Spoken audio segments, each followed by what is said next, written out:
of chemistry. Holden is a professor of chemistry at George Washington University. He was also Chancellor of the University of North Carolina at Chapel Hill. And it is notable that he was the youngest ever leader of a university in the US, being appointed Chancellor at Chapel Hill at the age of just 43.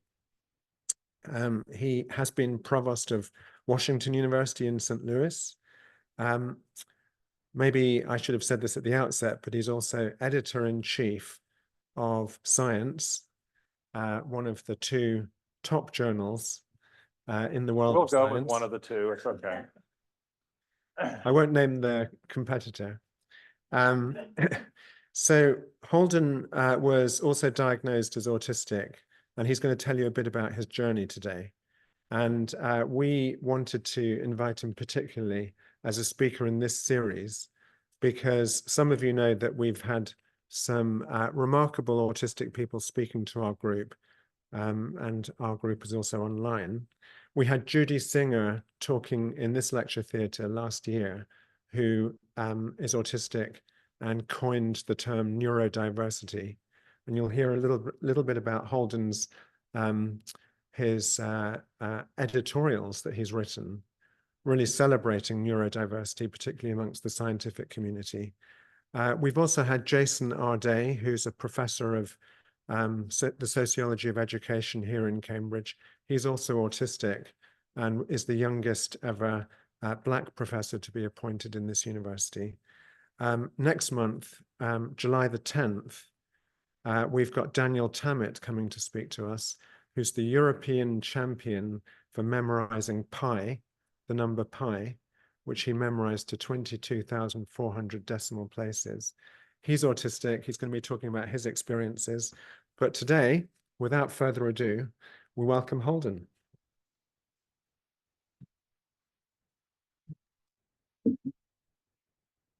Thank you, and thank you, Simon. It's really, I'm spending a month here in Cambridge with my wife, Patty, who's here. She normally doesn't come to my talks, but this one sounded more interesting to her, I guess, since her picture's in it.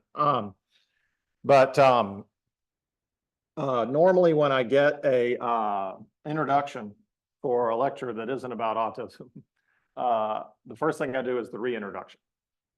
And the reintroduction is because they'll always rattle off all these amazing things that I did, becoming the chancellor of UNC at 43. As though all of that happened in a straight line and nothing bad ever happened along the way. So when there are young people at the talk, the first thing I do is say, okay, all of that stuff is true, all right? But when I was the chancellor of the University of North Carolina, I had about 2 good years to begin with, which even though they were good, I didn't really enjoy that much. And then I had a catastrophic set of circumstances happen to me that were a mixture of bad luck, politics, and my own personal quirks being unable to plug into the things that I needed to be able to do. And I always say this to the students because they hear these introductions and they think these people are all, you know, just completely together and just do all this without any effort. And then I always explain that I'm autistic, which I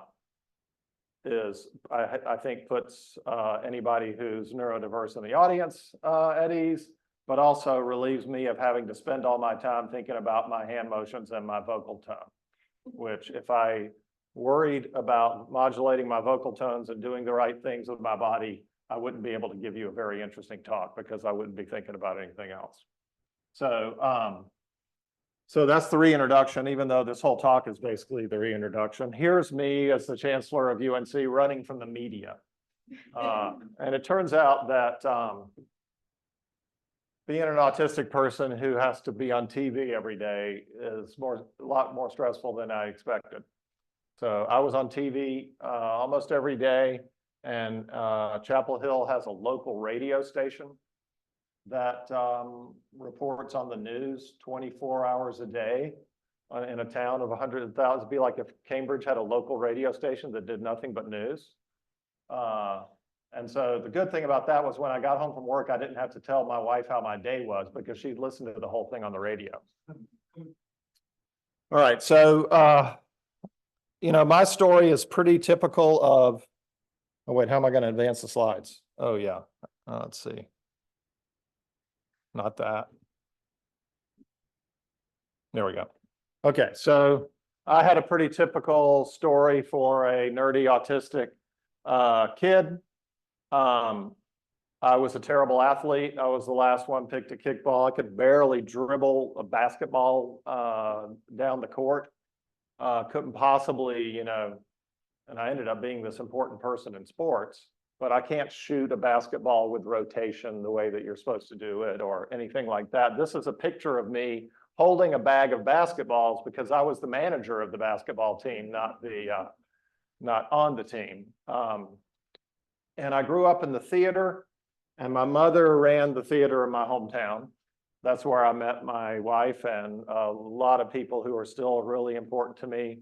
And I was terrible at acting, awful. And so I was in the plays when I was a little kid, mostly really bad.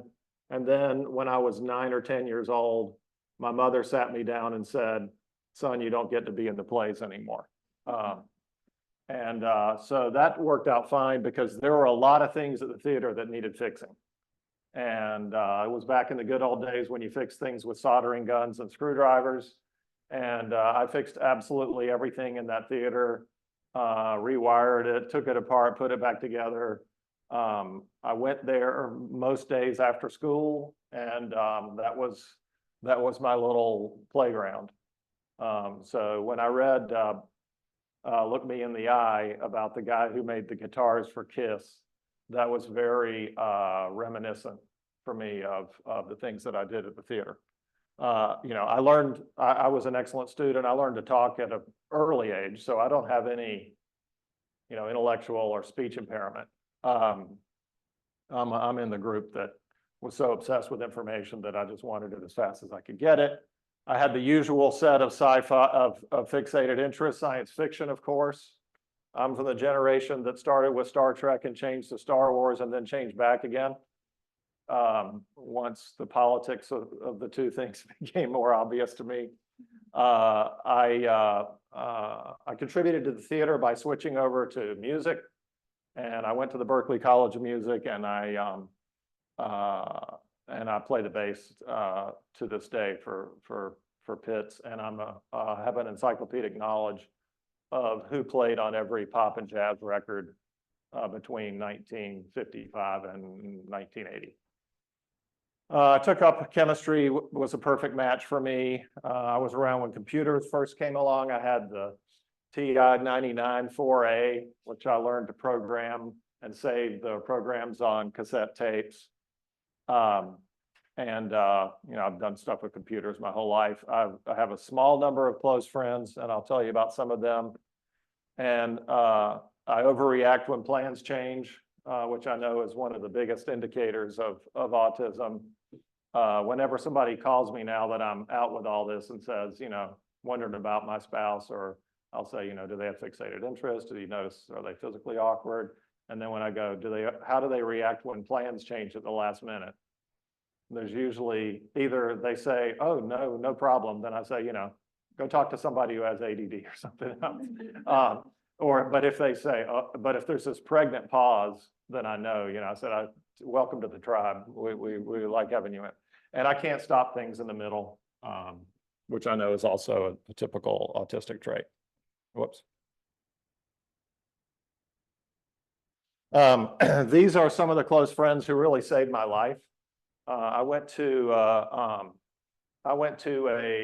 Catholic school that only had 9 grades and 30 kids in each grade. We all went to school together for 9 years. Over there is me with my still best friend, Nick Robinson, who, this is a theme also, is extroverted, people person, totally interpersonally fluent. And I've always partnered with people like that. That's part of why I think I was able to survive. You can talk to my wife after. She can communicate just by moving her body in different ways. And Nick Robinson is also just like that. And, the last time I texted him was 42 minutes ago. What he can do in his life is something that I'm just completely reliant on. And you can see, of course, I'm the one with the movie camera in his hand, and it was in the 70s, and we all wanted to have hair like Luke Skywalker in Star Wars. These are all the people that I went to this school with. We still get together every 3 years. We have a group chat. A lot of people think it's weird that we have a middle school group chat, but we're on our group chat every day. We get together all the time.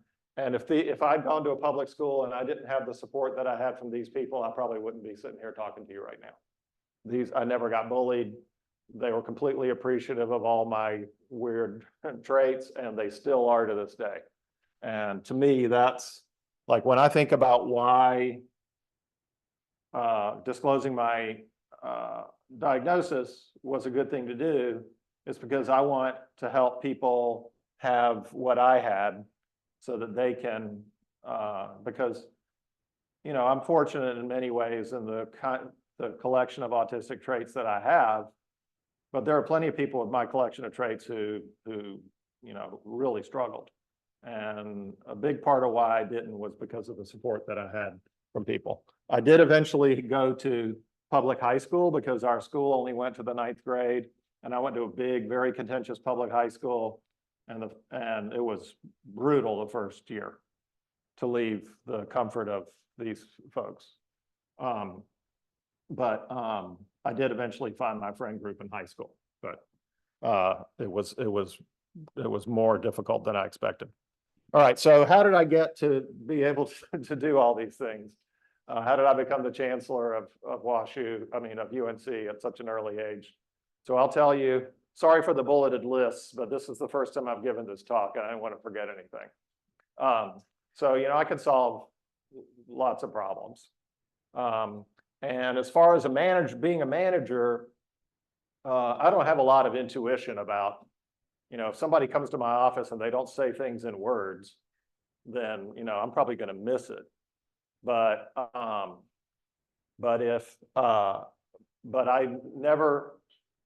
learned a lot from experience.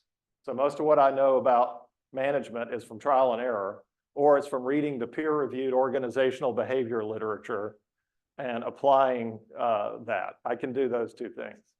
And about, you know, when I was in graduate school, I played the bass in the Caltech jazz band, which, just think, Caltech jazz band. I mean, Simon could write a whole book about the Caltech jazz band, the sequel to the Pattern Seekers. This was back when the Tonight Show had a big band, and it was before computers. So, or before you could use computers the way you can now. And so if you're an arranger and you wanted to hear what your chart sounded like, you had to have a band play it. So the arranger from the Tonight Show would come over to Caltech and hand out his charts to us. Now you can imagine we didn't sound like Doc Severinsen and the Tonight Show Orchestra. But I asked him one time, I said, why do you come over here and have us play these charts? And it was an amazing opportunity to play those charts. He said, oh, well, you guys may not swing as much as everybody else, but I never have to tell you anything twice. And I think that is kind of a metaphor for a lot of the things that I've been able to do in management. So, you know, I respond to interpersonal challenges and things in management through things that I've learned from trial and error or things that I've applied. I don't, you know, supposedly you're supposed to lead from your gut. I mean, I don't even know how to do that. And you don't have to lead from your gut. You can learn management. If you work with a lot of people, if you talk to people I worked with, a lot of them will come in, you say, why do you love Holden? And they say, listen, I had this problem. I told every provost and chancellor this. Nobody ever did anything about it, and he did. Because if somebody comes to me with a problem that I know I can fix, I'm so excited to fix it that I write it down on my notebook, and, you know, two days later, it's taken care of. And we've straightened a lot of problems in science out for similar reasons. You've already figured out I'm good at deadpan humor. That goes absolutely, you know, we need more autistic comedians, although we probably still have a lot as it is. A lot of people who work with me will say, you know, when I met you, you wandered off or you were staring off into space and I didn't know if you were interested in me. And then something happened to me and you were the first person who showed up to help me. And that is because, you know, Steve Silverman had a really nice column in Scientific American about you know, autistic empathy. If I know how I'm supposed to help you, I want to. Problem is, I don't always know that.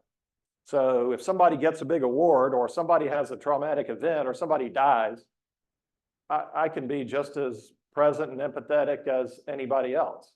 It's when I don't know that's, you know, those are the circumstances that I'm off thinking about something else.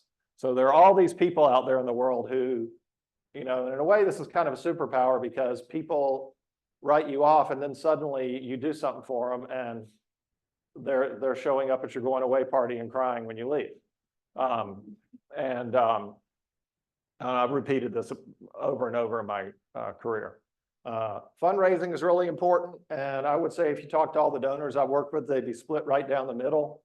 The ones who want to be romanced and taken out to dinner and talk about their life and their children and whatever, they don't think I'm a very good fundraiser. The busy people who know you're there to ask for money, they think I'm the best fundraiser in the world. You know, talk about one thing and say, listen, the reason we're here is we're working on this thing and we need $10 million. It'd be great if you could give it to us. Like, I have no qualm saying this. And if you're a billionaire who, you know, wants to get the proposal ahead of time and spend 15 minutes at the meeting, and this happened to me with one of the most prominent donors in the world about 4 days ago.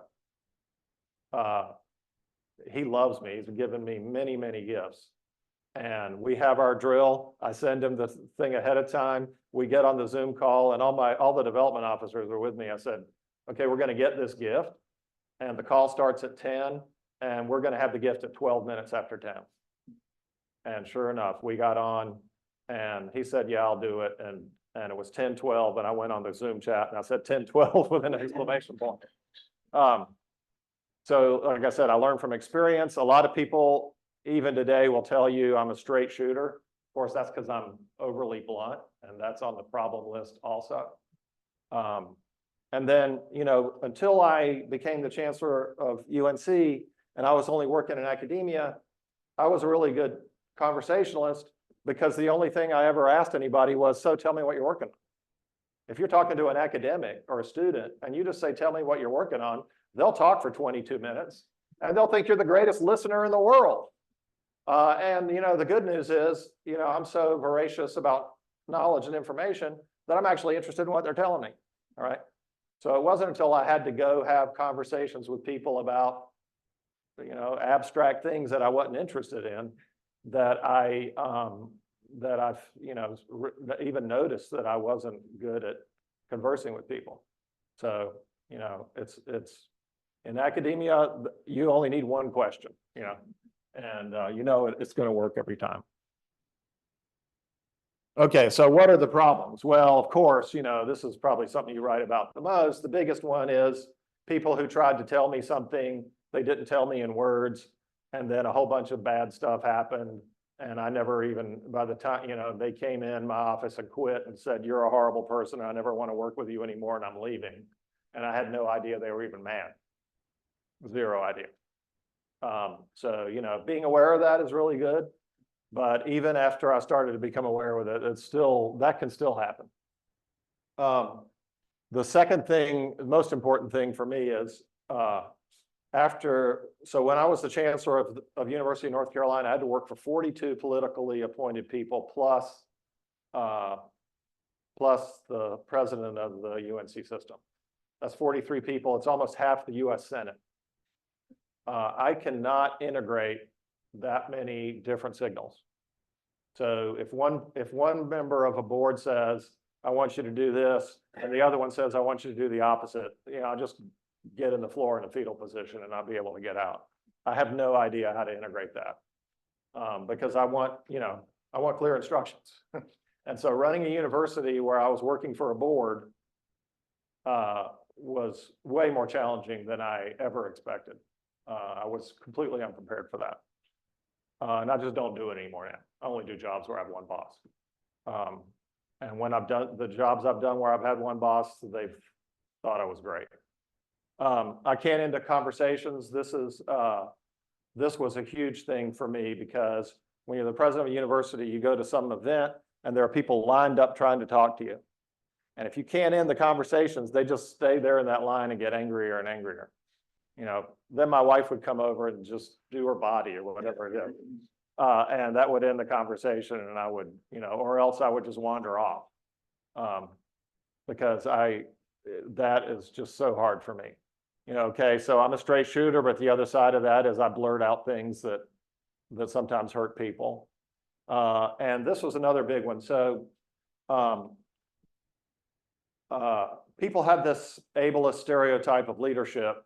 That's you're commanding, you're Jed Bartlett in The West Wing, or you're Michael Douglas in The American President, you know, you're Jack Welch, that you have this, you know, command, right?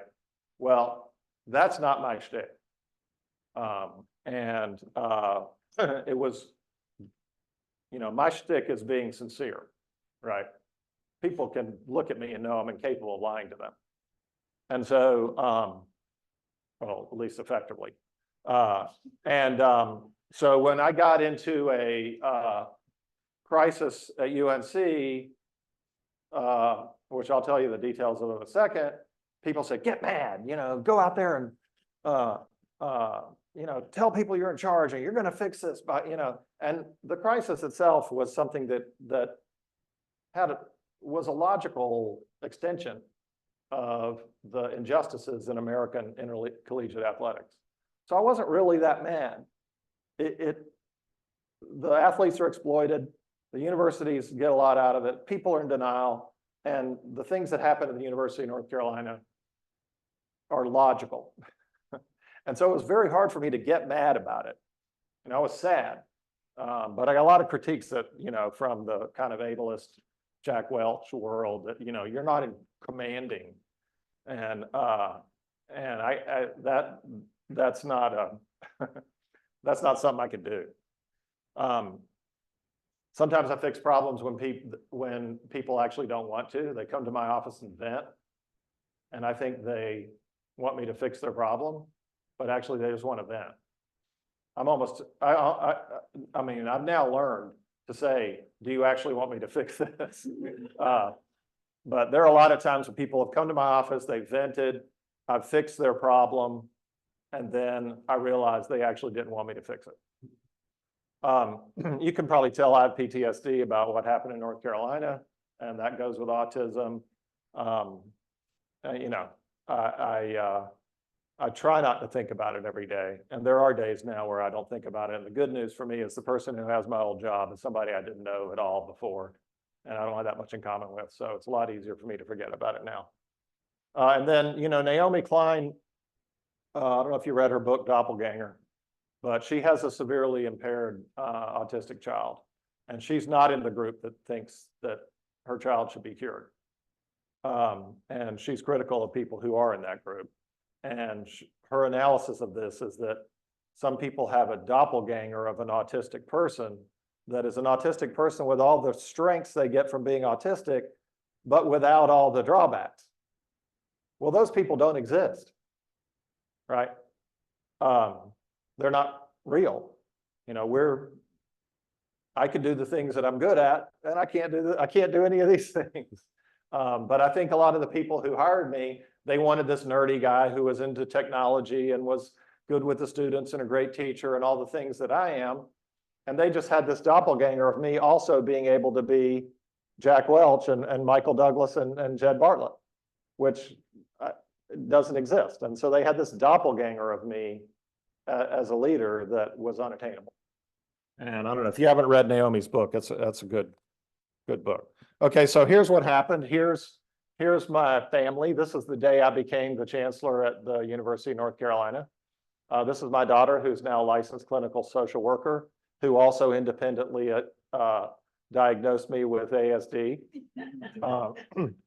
I've got a son who's a psychology researcher and a daughter who's a clinical social worker. So I'm one of the most well-analyzed dads in the world. This is my wife, who can see is completely at ease. And I'm sitting there thinking, oh my God, what did we just get into? And my daughter, I think, is trying to tell me, Dad, this isn't going to be so great. But the support I've had from these folks and my son, obviously, just as much as my childhood friends, is a huge reason why I'm able to be here today. All right, so when you become a chancellor, you often have to do the Thriller dance. Okay, this is me trying to do the Thriller dance. You could probably diagnose my autism just from looking at this picture. If you watch the video, you certainly could. I don't have the courage to show the video, but you can see Patty's a fine dancer. And initially I was kind of into just embracing this sort of awkward deal. At the beginning, where everybody wanted this nerdy chancellor to lead, the intellectual side of the, and the fact that people were laughing at me, that never bothered me. I was used to it, but you can see this, how much this kid is laughing at me, trying to dance. All right. So that's probably not the first time a picture like that has been shown in these talks. Okay, but what happened was that this person on the left is a football coach who turns out football coaches are very hard people for me to communicate with. They're completely intuitive. They're completely about strength and non-intellectual things. North Carolina cheated at sports in 2 ways. This person, Coach Davis, hired an assistant coach who was also a sports agent, who was brokering our athletes' deals with other agents so that they could play in the NFL. Some of these things are actually legal now because the NCAA has changed the rules. This was 20 years ago. But the bigger thing we had was, it turns out that there was somebody in our one of our departments who was sympathetic towards athletes, and she was creating classes that nobody had to come to, signing athletes up to them and giving them grades, which were allowing them to stay eligible. And this started when I was in middle school, and went on for 30 years. And North Carolina got an enormous advantage from this because their athletes didn't have to worry about staying eligible. And so, as you can imagine, when we found this, the people who played against us were not super excited about this information.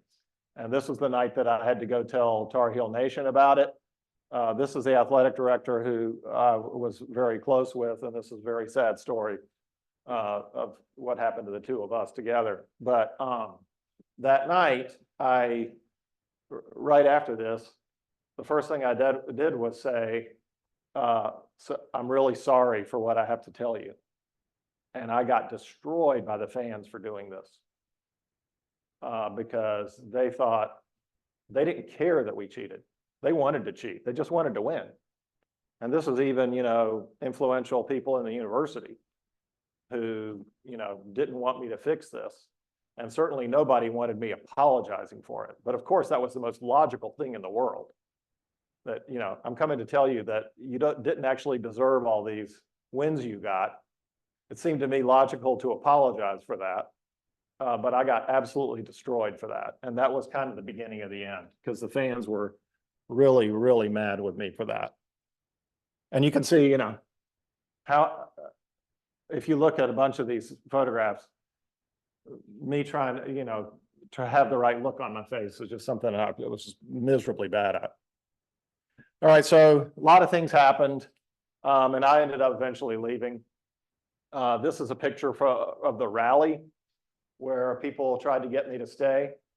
And the story of all of these, both of my academic administrative roles, is, mostly unbridled support from the inside.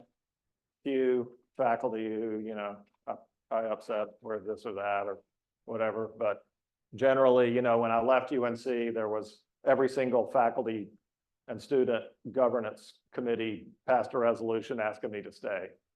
And then the outside split down the middle.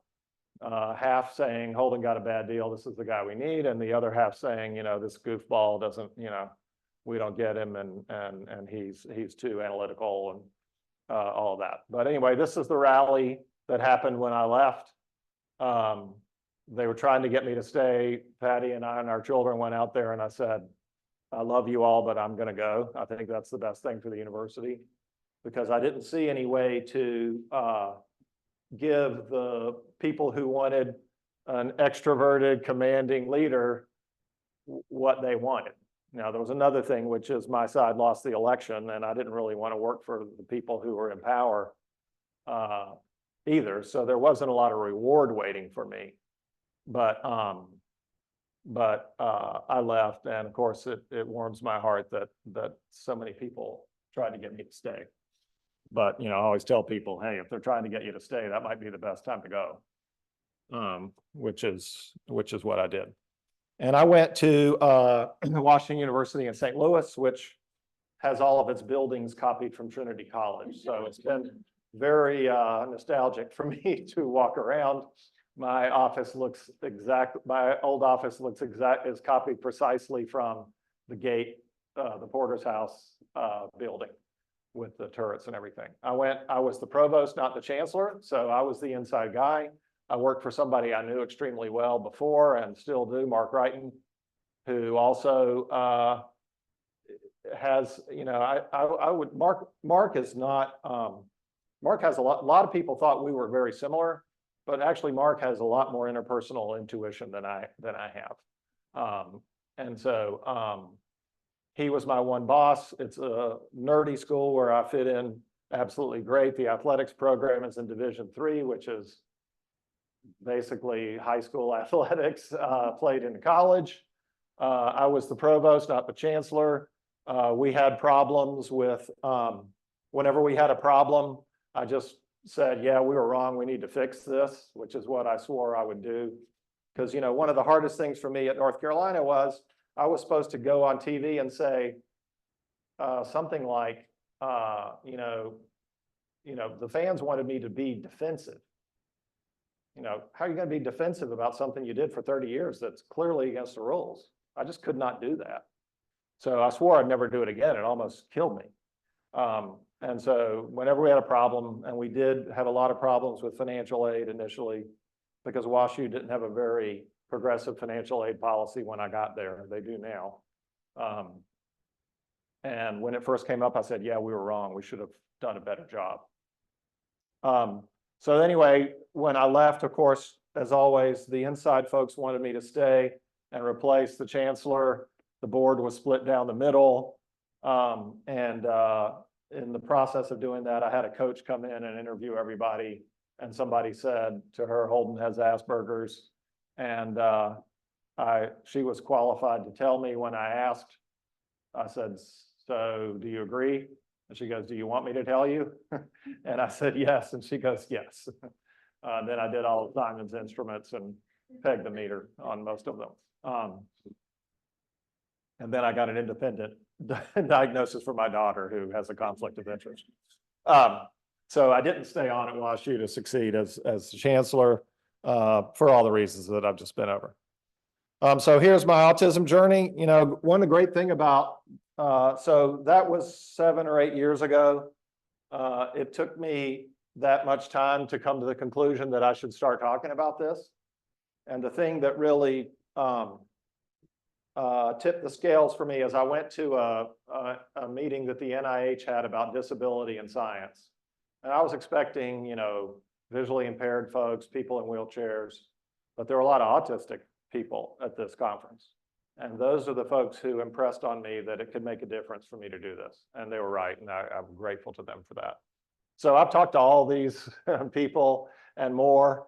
Simon has been a huge help. I have a colleague at George Washington you probably know about, Richard Grinker, who has a daughter who's severely impaired. Steve Silberman's been a big help. And I've met Temple Grandin a couple times, and it's really fun to talk to her, as you probably all know. So I get as much information about this as you can get. And, I've learned now the strategies that work. So the first one, some of these I did intuitively, but, always partner with extroverts that I know extremely well. Every close partner I have chosen in my life before and after I knew about this is complimentary to me.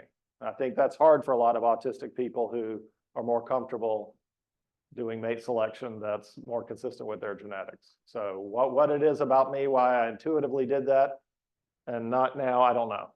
I only do jobs where I have one boss.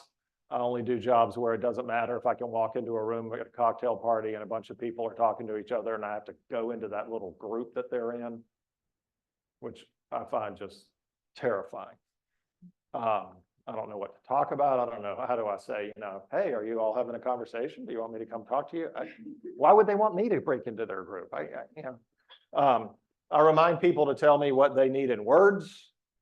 I'm forthcoming about the fact about my autism so that I'm not self-conscious about my body and my vocal tone.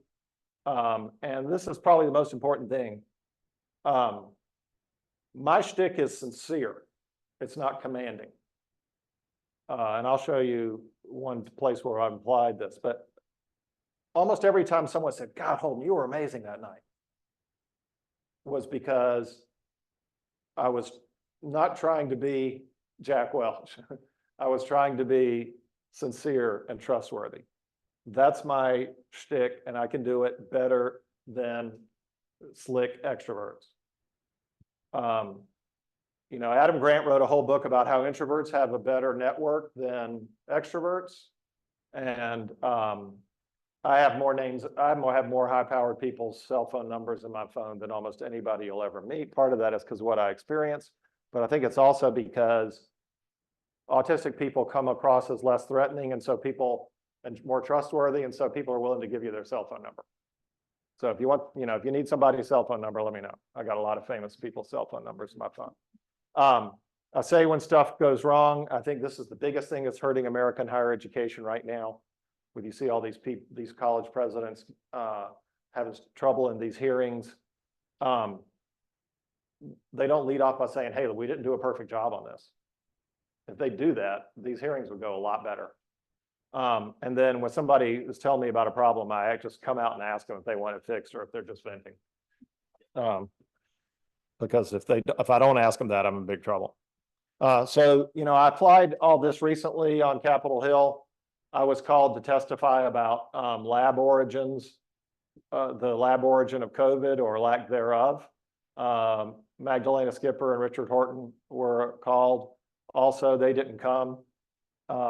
They probably got very good advice not to come. Of course, they were in England, and this whole thing has kind of dropped, so they're probably completely off the hook. An English person did say, when they were being criticized for not coming, they said to me, well, would you come testify in the House of Lords? And I said, you better believe it. I would love to do that. That place looks a lot more interesting than it is in the United States. So I explained a lot of things. One of the Republicans said to me, you and I don't agree about things, but you have guts and balance. And that's because I said there were plenty of things in the pandemic that we could have done differently that have made this conversation a lot more challenging than it needed to be.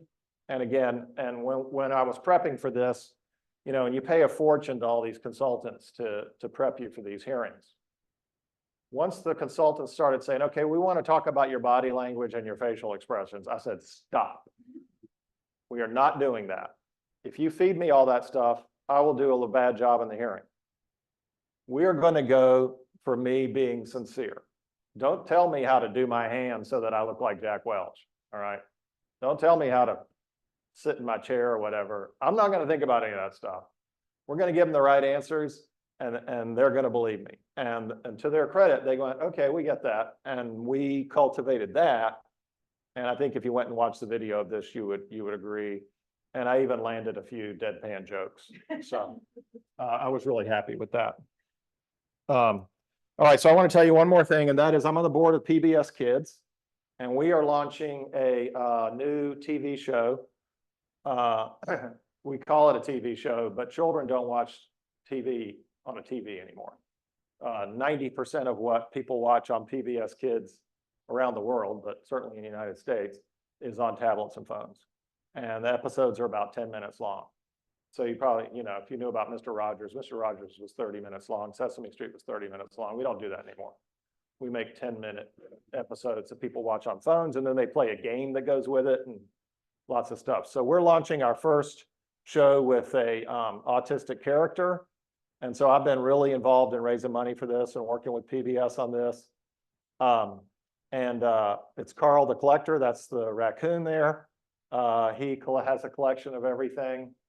And his friends are really supportive, just like mine were. And whenever they have a problem, he goes in his collection and he can find the item that he needs to find to solve the problem they have. So I'm going to show you a little video about this, and then Simon and I can talk about whatever you want to talk about. Now let's see if I can figure out. Wait, I'm a Mac person. How do I get to the video thing? Do you know? Maybe quit this. Yeah. That thing? Yeah. Okay, let's end show. Right. Okay, now we can go to this. Yeah. Perfect. Okay, here's Carl the Collector.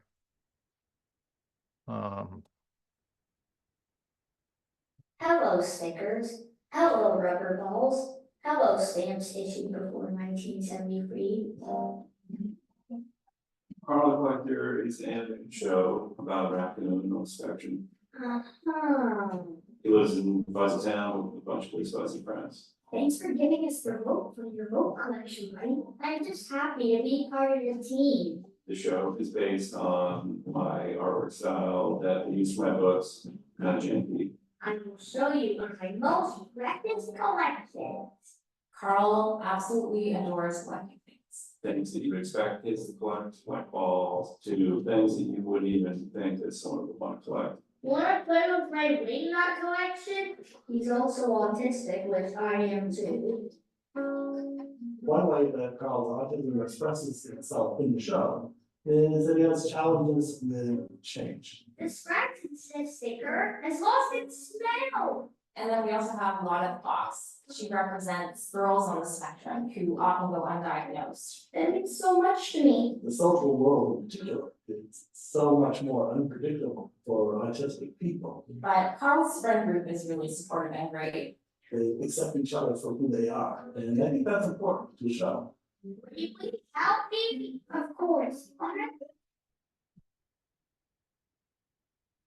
And Carl, it's been amazing. Yeah, thanks to Carl. Blows me away. We're always trying to stay true to that vision and his design. It's a really collaborative process, and there's autistic people involved in every step of production. This is actually my first time being in a show. Your keyboard is an architectural masterpiece, and mine adequate at best. Carl the Collector is just a really kind-hearted show. I hope that people see themselves in it, they see people that they know in it. It's okay, Mama. Mama would say, take some belly breaths. The show on PBS Kids are the gold standard. I am just so happy and proud that Carl is going to be amongst them. PBS Kids cares about authenticity, and this whole show is about the authentic experience of kids. The collection.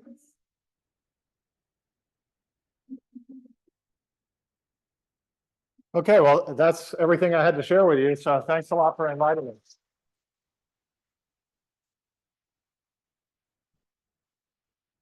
That's great. So thank you very much, Holden. That was wonderful. And a stimulus for discussion, I hope. I was struck by the fact that you said from a very early age, you just love absorbing information. And you've ended up as editor-in-chief of science, because most of us who work in science know that you choose a topic and you go deeper and deeper into a rabbit hole. Whereas you as editor of the preeminent journal have to keep your mind open to the whole of science, which is a lot of information. And maybe it's no coincidence that you had that that power. But let's open the discussion up for questions or comments. We've got people online, but also people in the room. So let's start in the room. Who's that? Maddie. Maddie, hi there.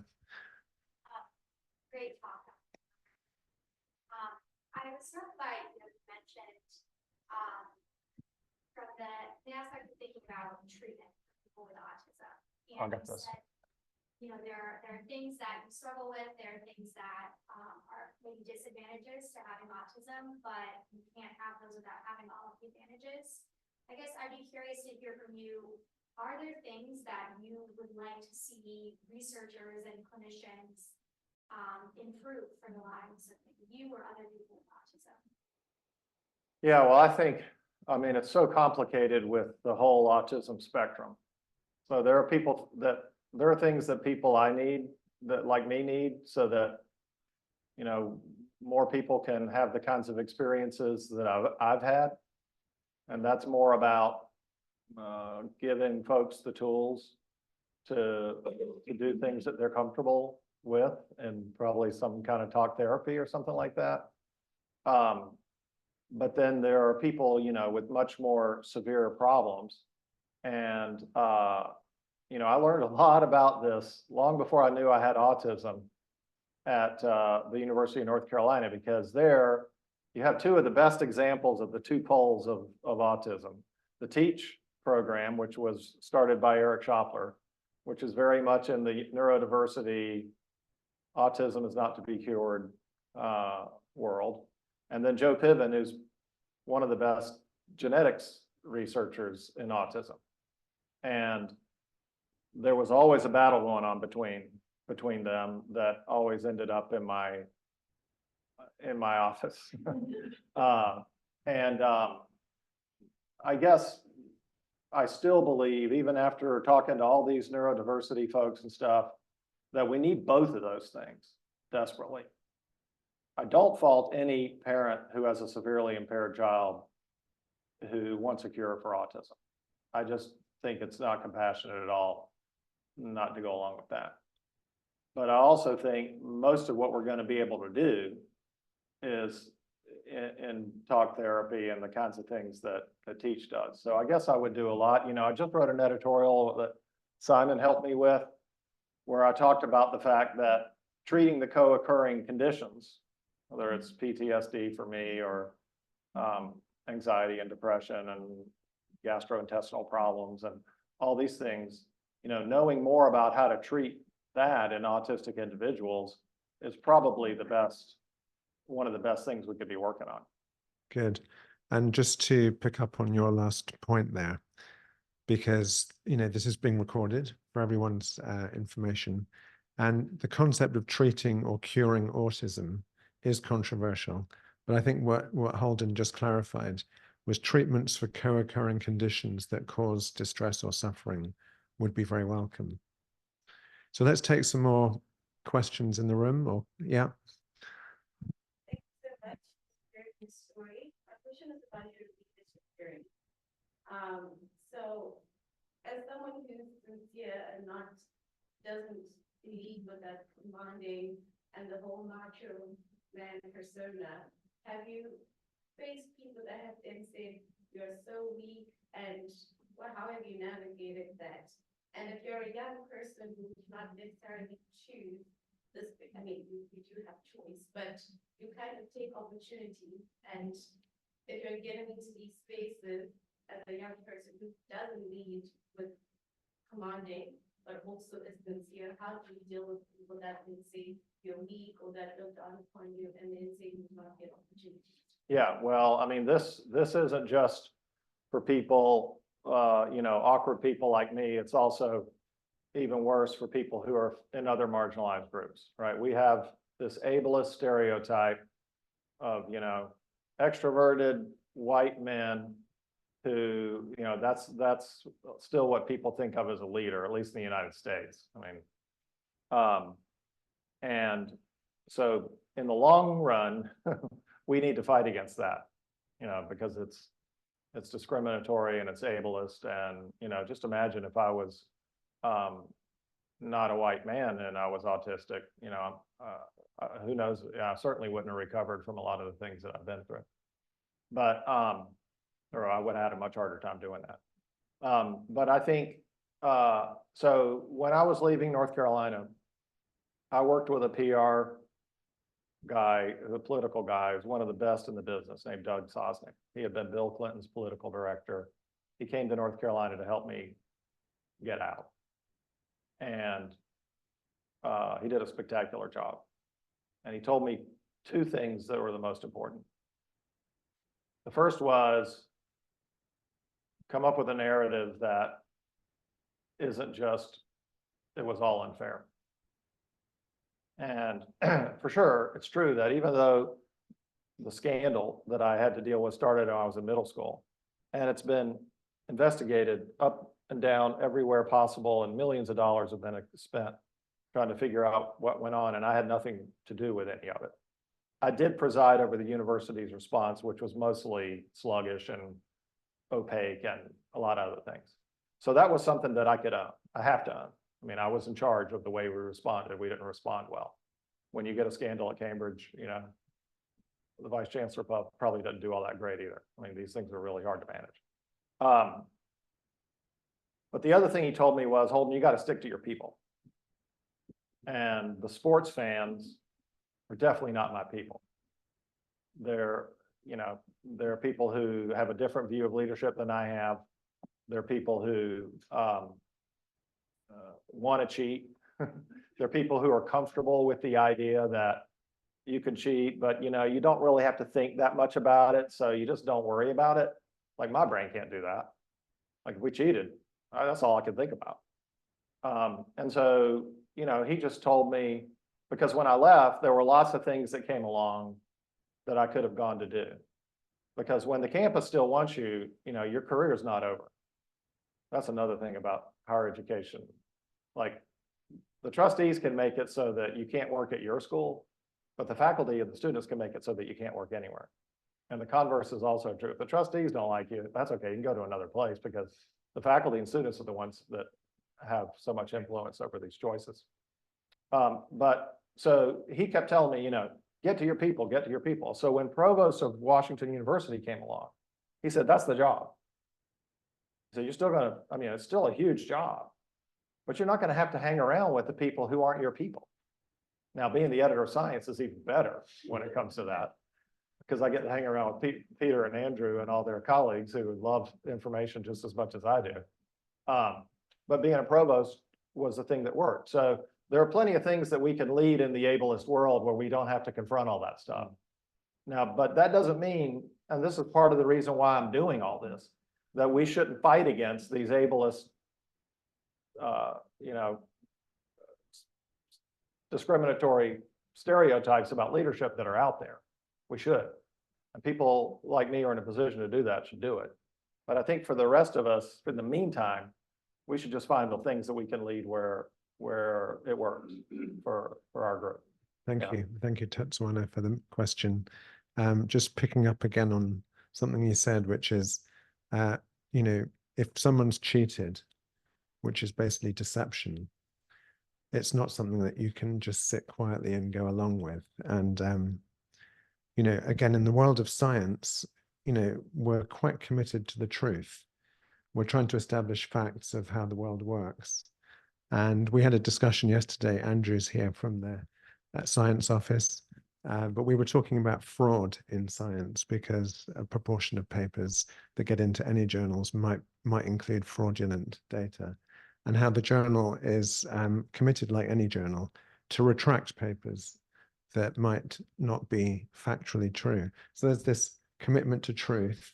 And, you know, in autistic people, we often see this commitment to truth, whether it's in science or whether it's just in your social interactions. And you talked about sincerity being much more important than bluffing, for example. Let's take some more questions. Yeah. Talks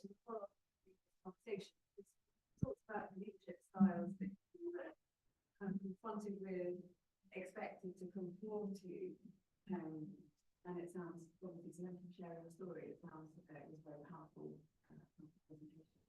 But my reaction was it wasn't ableist, it was simply patriarchal. It's a very kind of male approach to leadership in a setting that I'm not familiar with, college, American sports, and sometimes it's a bit forced to me.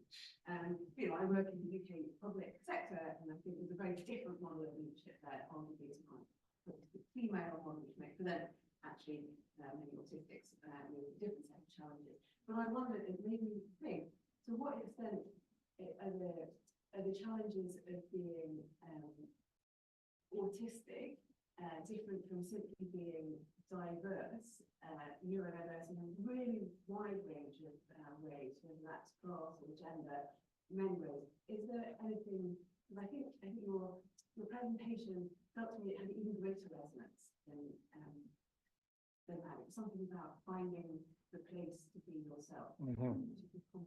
Yeah, well, thank you. That's a better summary than I gave when I was giving my talk. And definitely, I agree that, it's not just, certainly it's not just ableist. These are stereotypes, where in America and you ride around Washington, you only see statues of old white men. And it's a very patriarchal model. You're absolutely correct. And yes, so the male colleagues that I've interacted with the best are ones who wanted to be around me because I was complimentary to them, as I was saying. And the ones who don't want that because I don't conform to the stereotype, I have a hard time interacting with. Whereas people from women and people from other marginalized groups, that's much more natural for me.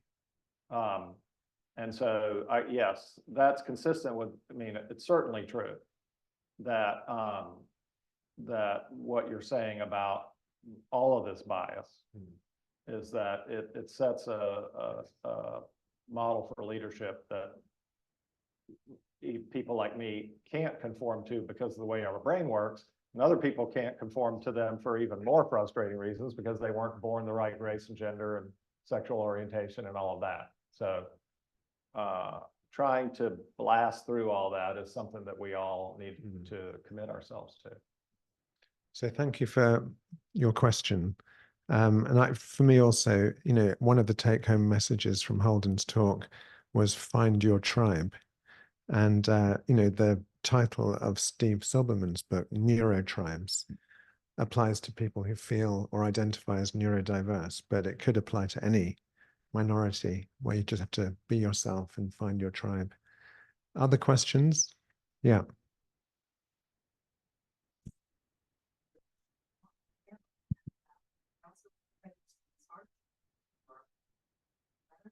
About thinking about the co-occurring conditions that are include potential. The reason I ask this is that my daughter, who education and hired initially at a company through creative work, they discovered she had this amazing capacity to take in lots of information and come up with strategies, and so they put her into marketing management, which was not what she was hired to do, and that led to burnout and now PTSD. And I'm just wondering, maybe did you have any advice or anything that seemed to work for coming out of that and getting back on the feet? Because that's something she's struggling with. Yeah, and I feel that. So as far as the article's concerned, it's already out. It's an editorial from me in Science. Simon's quoted. It came out, I think it's in the issue before the one that came out yesterday. And yeah, so as far as the PTSD, first, of course, being aware of it is incredibly important. I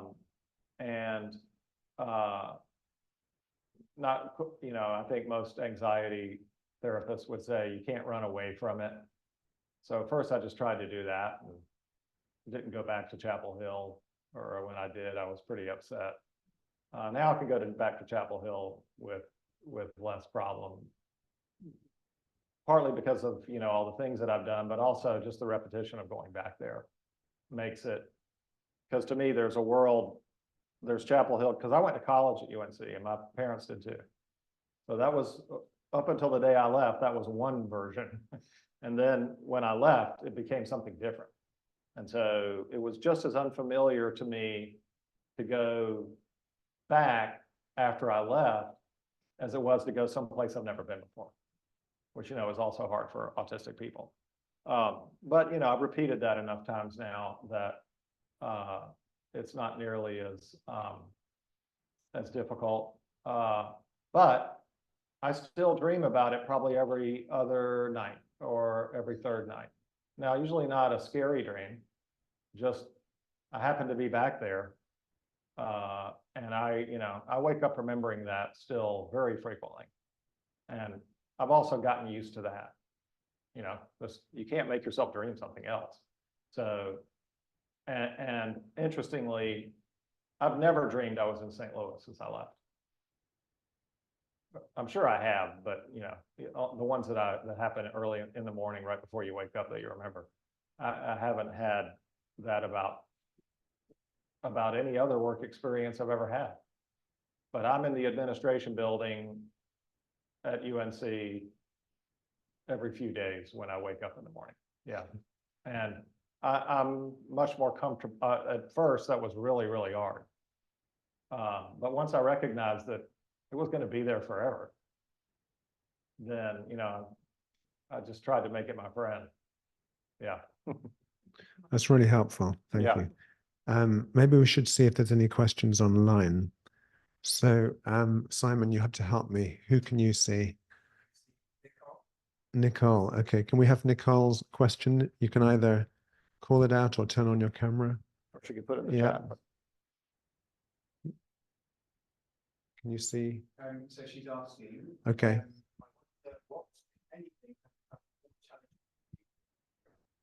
Oh, yeah. So that's a sharp question. I mean, you all are better experts on this than I am, but I think your quirks become more pronounced when you get older. It certainly seems that way for me.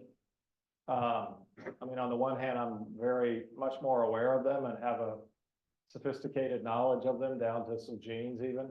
But some of them certainly have gotten harder. And I would say the ones, or maybe I'm just more aware of them. You can ask my wife after the talk if that's true. But I would say that having an even more precise plan is even more important to me now than it was in the past. Or maybe I'm just more aware of it. I don't know. But we're going to London after this, and I could rattle off all the times that the trains leave right now. Wanted me to. 144 is one. I think 214. Yeah. Simon, is there anywhere else online that we want to hear from? Wonder, Nastia, if you happen to unmute yourself, ask your question.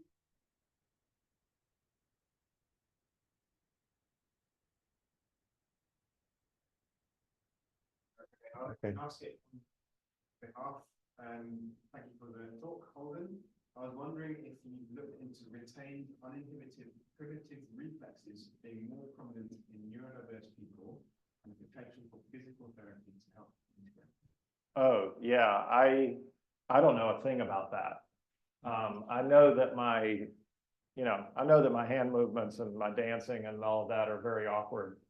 Now that I'm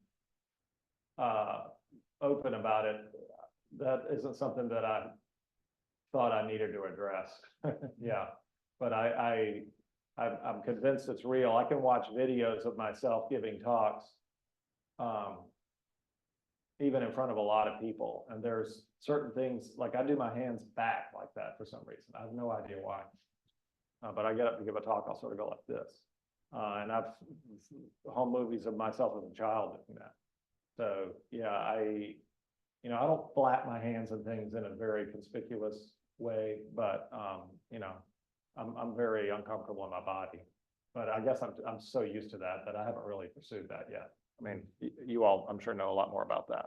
Yeah, but I think one of the strong messages coming through your whole presentation is just be yourself. Don't worry about what other people are thinking about you, and play to your strengths. I had a question which might be more broadly relevant, you know, how we can learn from your life for autistic people more broadly. And that is the role of support early on, because we know that a lot of autistic people end up with poor mental health. And actually, there are some people in the room here, Elizabeth, for example, looking at suicide prevention in autistic people because of the alarmingly high rates. Something like 1 in 4 autistic people have planned or attempted suicide. So when we look at your story, one thing that comes across is resilience. You know, you've had a lot of knocks along the way, but you've moved from one workplace to another to play to your strengths. But very strikingly, you know, your mother found a role for you in the theatre as a child, and in high school you surrounded yourself with a network of people who you're still in touch with. And just whether you could talk a little bit about the importance of the right kind of support in childhood to end up being a resilient and autistic person who is fulfilling their potential. Yeah, I mean, I think it's the most important reason why I was able to do everything that I've done. And, you know, there were, before I went to Catholic school, and so even younger than kindergarten, you know, there were other kids who were like children of my parents' friends who weren't nearly as supportive as they were once I got to grade school. But that was absolutely crucial. And if I meet someone in my life that is part of this, I usually won't let them get away. I met my wife when I was 9. I met my best friend, who I'm in the picture with, when I was 9, and he and I are still close now. The people, the closest guys that I had at UNC and WashU are both people I'm still in regular contact with. And so I think I was lucky in that I intuitively realized that this was something I was smart to do, because not only have you picked somebody you know is going to be supportive, but they're also extremely familiar. Yeah. And that familiarity is so important. So yeah, and our TV show, that's mostly what it's about.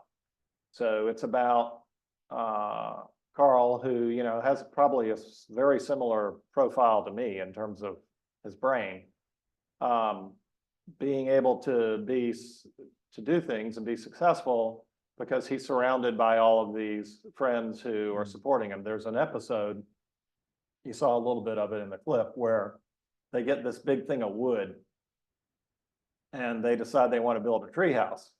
Well, Carl immediately knows how he wants to build the tree house. So he starts building it on one tree, and his friends are like, well, wait, I thought we were going to do this together. But they realize once he started that there's no stopping him, that he's going to do what he set out to do. So they all say, well, let's just build our own tree house. And so they build their own tree house in the next tree. He's completely oblivious to the fact that they're doing that. And then when it's over, of course, theirs looks better. And, you know, he's feeling inadequate about that. But they say, hey, you know, come on over here. And they all say, hey, wouldn't it be great if we could connect these two? And he goes, yeah, well, I have a rope collection. So he goes into his bedroom and gets all this rope and comes and they build a rope bridge between the 2 tree houses, and they're all running back and forth and they're happy and everything at the end. And, you know, I just think, I can't decide yet whether this is a more important message for autistic people or for neurotypical people who want to be accommodating. But that, you know, the first time I watched that episode, it was very hard for me to watch. But it's almost a perfect metaphor for my story, because the people who supported me when I was a child, and my parents, my father was an alcoholic who got sober and was sober the last 13 years of his life. My mother was a workaholic who worked at the theater. She had a role for me, so my autism was a help to her. And if you were my shrink, you'd say, well, do you feel like she exploited you and stuff like that? But the fact that she had a role for me was obviously really important. And they never, my father, of course, there were lots of times where he wanted an athlete and somebody who was more like him. But he got over it, eventually, and he never wanted that in a way that was put any pressure on me to not be who I was. They were fully supportive. And my brother is another person who is an extrovert and very intuitive with people, and who I've also stayed close to and done things with my whole life. And so he's also in the group of my extroverted partners who have helped me a lot. Yeah. So we've probably got time for one or two more. Anyone else who would like to? Yeah, Tom, and then Isabel.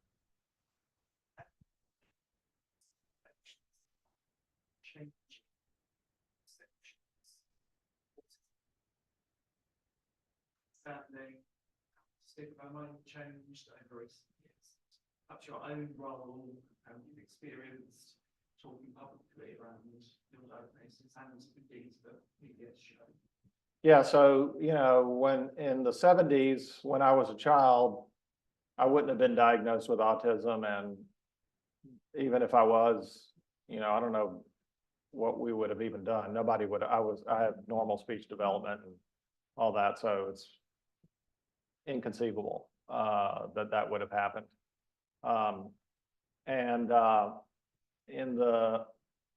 Like I said, I was close to the autism programs at UNC, and so I followed it in some respects there. Obviously it's still very contentious. I mostly get feedback from the medical model side that's negative, that I'm too open and accommodating of people who still have plenty of opportunities in life. And that pains me, because I feel great compassion for those folks, and I don't know what it's like to raise a child who needs support their whole life. So who am I to say this is how you should frame this? And I was pretty cut off from the whole idea of autistic self-advocacy and all that until I went to that conference and met people from ASAN and other disability scholars who were thinking about all disabilities, including autism. And I think the person that's been most influential for me, and I think in the States one of the true leaders for science, is somebody named Bonnie Sweener, who is at Johns Hopkins. She's really doing this disability and STEM thing extremely well. But I was very hesitant. So after I got my diagnosis, it was 6 years before I said anything. And mainly it was because of this. I didn't want, I've been the chancellor of a university, I'm the editor of science, I got to do all these great things. I thought it was kind of presumptuous for me to start talking about this when there are people who happen to have all the opportunities that I've had. And so I just try to be, particularly in writing, meticulous about constantly pointing out all the advantages that I've had. I'm a white man, I've had resources, I grew up with close friends, I didn't get bullied in school. My parents were supportive.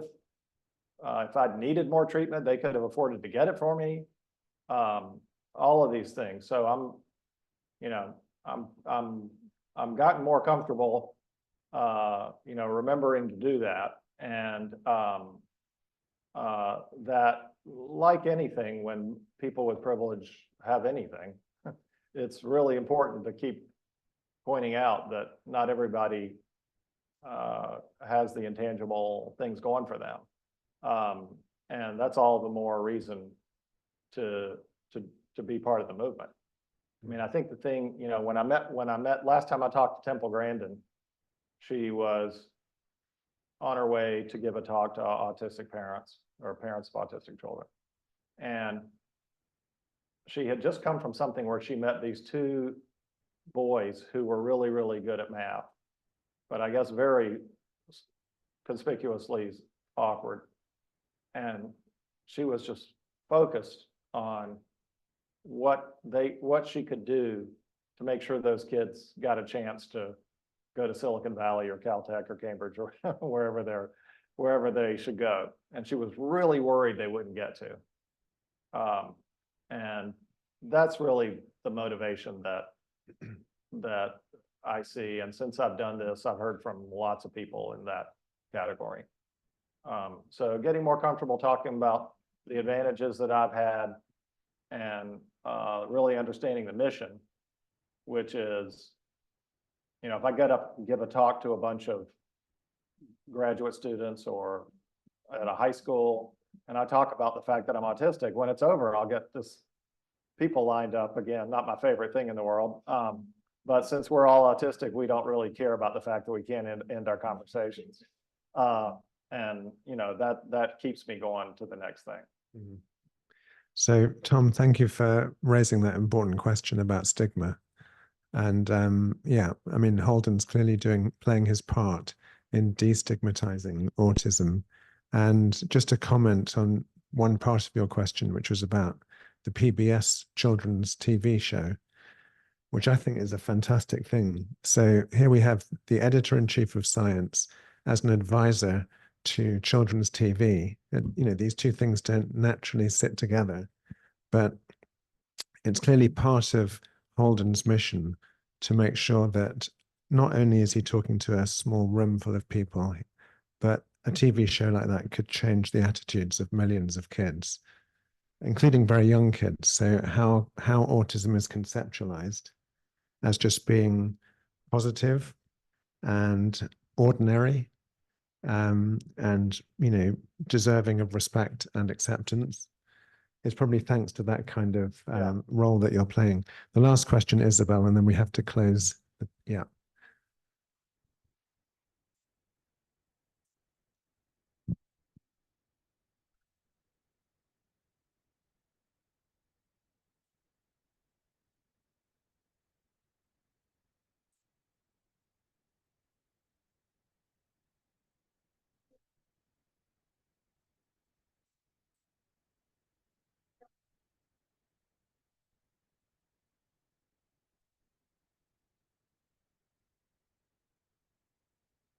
Yeah, well, what I would love is if people weren't judgmental about how to do that. But it's going to take all of us working for a long time to change that. I think in the meantime, you know, it's like I was saying, if I have my stock questions, I'm perfectly comfortable making conversation with people. Other academics, it's the easiest audience for me, because they all want to talk about what they're working on, and I'm actually interested in what they're going to tell me. But, you know, I think if you had people who really wanted to put the effort into learning to work rooms and all of that stuff, which, you know, I'm happily retired from doing, for sure, there are tools you could give people. And I've had coaches who've tried to tell me these things. I guess I came to the conclusion that it was better to just change my life so I wouldn't get graded on that. But I certainly believe that there are autistic people who, if they can make conversation one of their fixated interests, could probably learn enough about how to do it. It's the same thing for me with management. I mean, I can, you know, I read papers in the Harvard Business Review and Nature Human Behavior about organizational behavior. And, you know, I can learn things about management that make sense. And I don't make a lot of mistakes that a lot of intuitive managers make when they're leading with their gut or whatever the hell that's supposed to be. And so, you know, I've been able to learn that.